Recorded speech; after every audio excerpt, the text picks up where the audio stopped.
ఏపీలో కూటమి అధికారంలోకి వచ్చిన తర్వాత అభివృద్ధి, సంపద సృష్టి, పెట్టుబడులు అనేసి ఆ పేర్లతో ఆకర్షణతో ప్రస్తుతం కూటమి ప్రభుత్వం తీసుకుంటుంటే నిర్ణయాలు ఇప్పుడు తీవ్రమైనటువంటి చర్చకు దారితీస్తున్నాయి.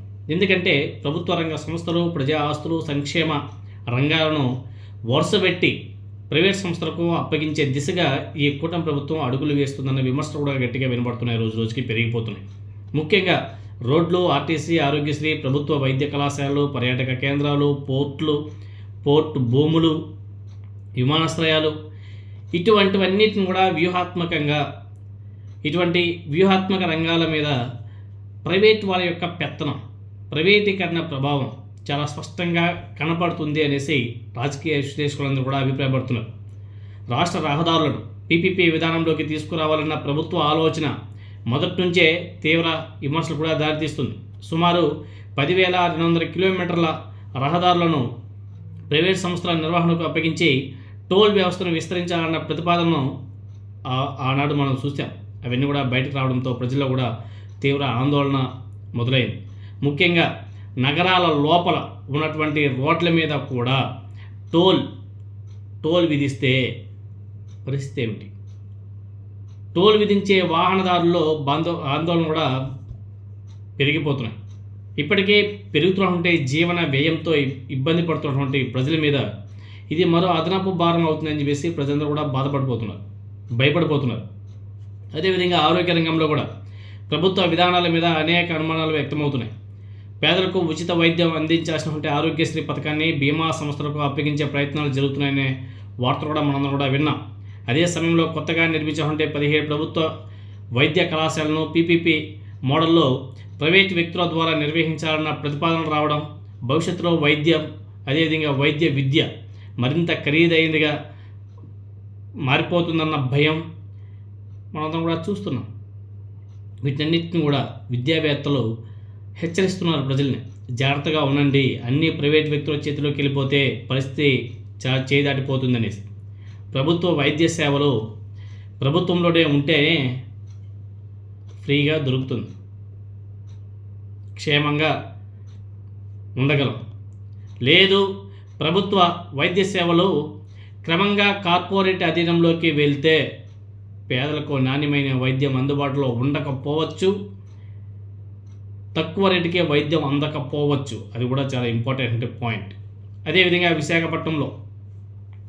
విశాఖపట్నంలో రీసెంట్గా మనం చూసాం, ఒక యూనిటీ మాల్ని నిర్మిస్తున్నారు ప్రైవేట్ వ్యక్తులు.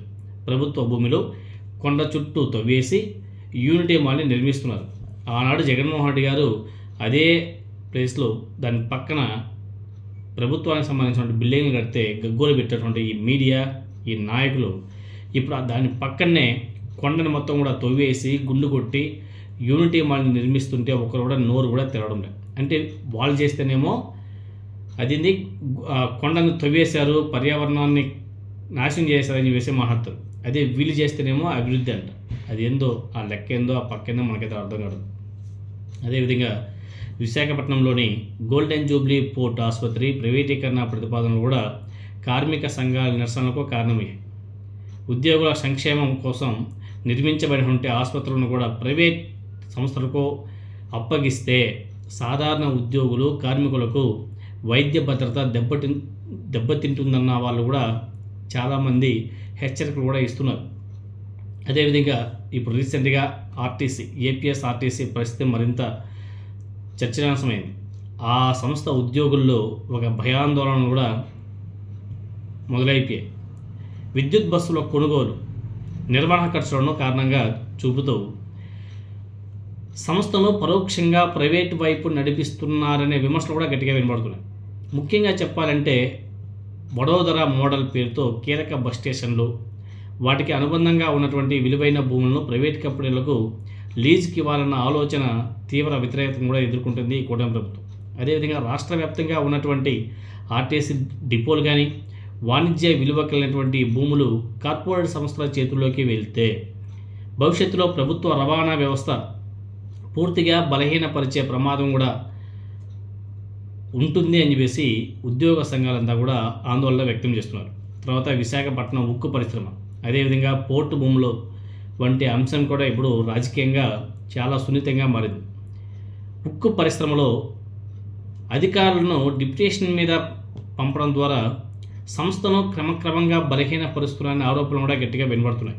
మరోవైపు విశాఖ పోర్టుకు వచ్చేటటువంటి వేల ఎకరాల ప్రభుత్వ భూములను తక్కువ ధరకు లీజుకి ఇవ్వాలన్న ప్రయత్నాలు ప్రజా ఆస్తుల పరిరక్షణపై ప్రశ్న కూడా లేవనెత్తుతున్నాయి.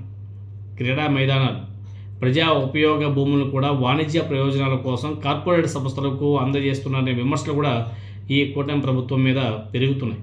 అదేవిధంగా పర్యాటక రంగంలో కూడా ఇదే ధోరణి కనిపిస్తుంది. భవానీ ద్వీపం, సూర్యలంక బీచ్ రిసార్ట్ వంటి లాభదాయకమైనటువంటి ప్రభుత్వ యూనిట్లను ప్రైవేట్ వ్యక్తులకు అప్పగించాలన్న ప్రతిపాదనలో బయటకు రావడం అనేక అనుమానాలు కూడా తావిస్తుంది. ప్రభుత్వానికి నిరంతరం ఆదాయం అందిస్తున్నటువంటి ఆస్తులను తక్కువ మొత్తానికి లీజ్కి ఇవ్వడం వెనుక ఉన్నటువంటి అసలు ఉద్దేశం ఏమిటన్న ప్రశ్న కూడా వినబడుతున్నాయి. ఇక విమానాశ్రయాల గురించి మాట్లాడుకోవాలి. విమానాశ్రయాల మానిటైజేషన్ అంశం కూడా గతంలో పెద్ద చర్చగా మారింది. విజయవాడ, రాజమండ్రి, తిరుపతి వంటి కీలకమైనటువంటి విమానాశ్రయాలను ప్రైవేట్ సంస్థలకు అప్పగిస్తే ప్రయాణికులపై అదనపు ఫీజులు, సేవల ఖర్చులు పెరిగే అవకాశం కూడా ఉందని చెప్పేసి విమానయాన రంగ నిపుణులు కూడా చెప్తున్నారు. ఒకసారి ప్రైవేట్ వాళ్ళ చేతుల్లోకి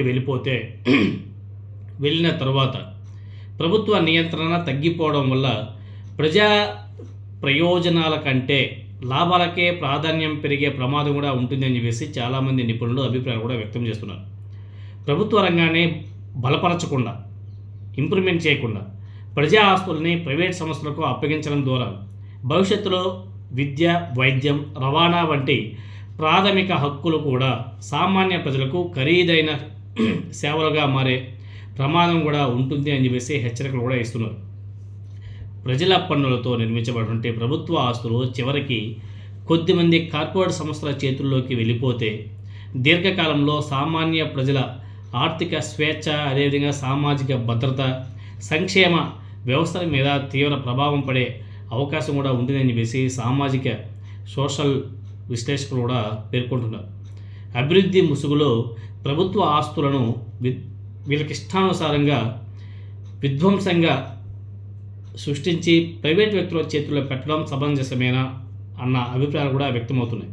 కాబట్టి కూటమి ప్రభుత్వం ఇప్పటికైనా సరే కళ్ళు తెరిచి అన్నింటినీ ప్రైవేట్ పరం చేయకుండా ఏవైతే ఇంపార్టెంట్ ఉన్నాయో వాటిని ప్రభుత్వమే నడపాలి. ఒకవేళ వీటినన్నింటినీ కూడా నడిపే శక్తి లేకపోతే ప్రభుత్వాన్ని కూడా నడిపే బాధ్యత ప్రైవేట్ వ్యక్తులకు ఇచ్చేస్తే ప్రభుత్వాల కన్నా, చంద్రబాబు నాయుడు గారి కన్నా, నారా లోకేష్ గారి కన్నా, పవన్ కళ్యాణ్ గారి కన్నా, వాళ్ళ మినిస్టర్స్ కన్నా ప్రైవేట్ వ్యక్తులు ఇంకా బాగా ప్రభుత్వాన్ని నడపగలరు.